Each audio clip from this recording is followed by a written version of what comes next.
Hi guys, welcome to a new video. So today we'll take a look on the 11th mission of Lord of the Rings Reborned, and this mission is called the Durin's Bane. So this might be quite interesting because our enemy will be Balrog. So that means we'll be playing for Gandalf, who obviously fell with Balrog in the 7th mission in Moria from the destroyed bridge, when Gandalf kinda sacrificed himself to save the rest of the Fellowship of the Ring, and now we'll fight Balrog in the depths of the earth. There are also nameless things, but we don't really have to deal with them, they are just kinda living there, so let's see. Name your task. Okay, so seems like no dialogues here. From the lowest dungeon to the highest peak. Something Gandalf said when he was talking about this whole encounter.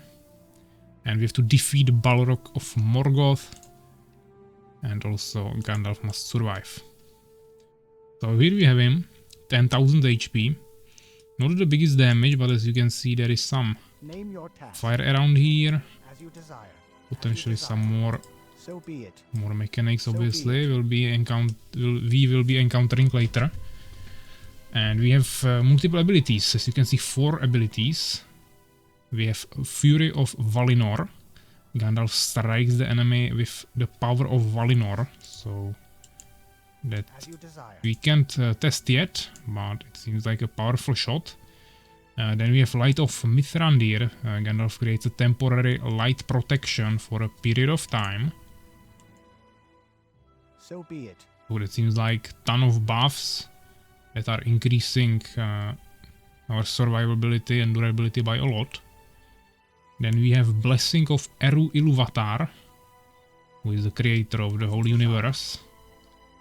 And basically Gandalf receives a cosmic gift for a period of time. So let's also test that. I know that we will waste some mana, then we will have to wait, but obviously I don't really remember what exactly these spells do after so much time, so we can probably test that, or maybe we'll test it during the fight.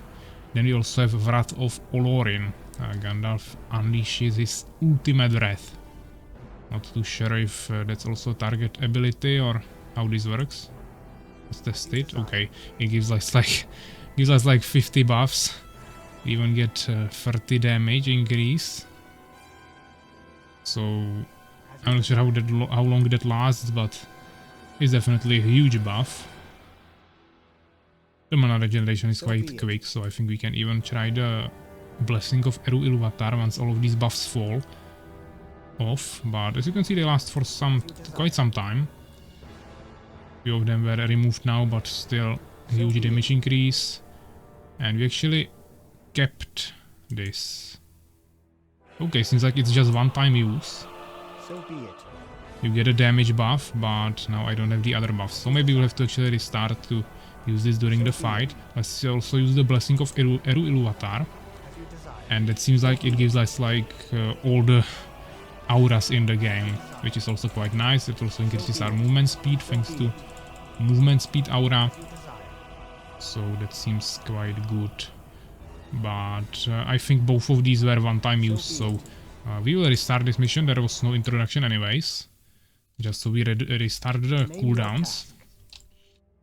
And we'll go for it. Obviously we have to wait for cooldown of Fury of Valinor. That doesn't cost any mana, but it costs cooldown. It has cooldown, let's say. And we don't really need to save anything. There are some healing dusts behind him.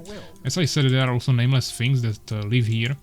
We don't see any of them now, but they live in various places. The map is a little bit bigger, you can go potentially fight with them. There is even a healing rune.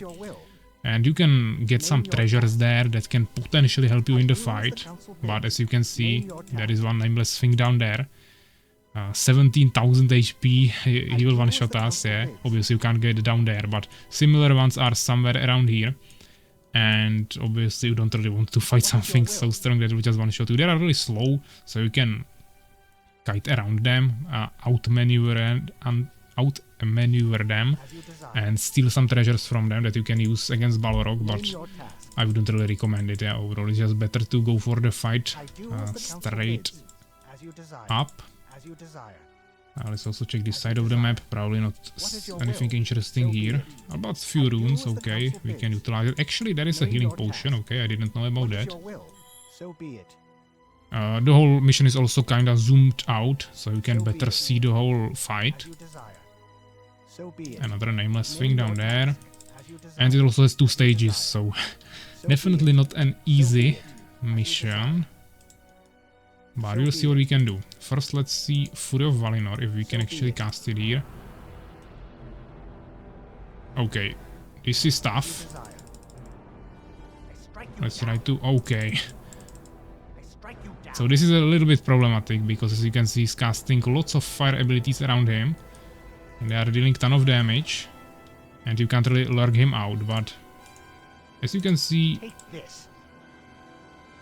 he's casting it here, but now I found a spot where it's not hitting me. You really have to experiment a little bit with that until you find something. Actually, as you can see, Wrath of Olorin also freezes him, which is kinda powerful as well. Maybe we could have actually ran around this hole and picked up these healing dusts. Or maybe even run through the fire, but that would be too dangerous. The fire does a ton of damage, but as you can see, you can easily just find a spot where it doesn't deal any damage, even though visually I'm probably standing in fire. It's a little bit harder to actually tell where exactly should you stand. I think you can stand somewhere around here also safely. There are just some spots, but also the fire is constantly swapping positions, so you have to be careful. Okay, we can use the Blessing of Eru Iluvatar again. Take this. Obviously we have to recast our basic attacks. You don't really hear any sounds of attacks because it's so zoomed out that you are just too far away from the fight to actually hear something.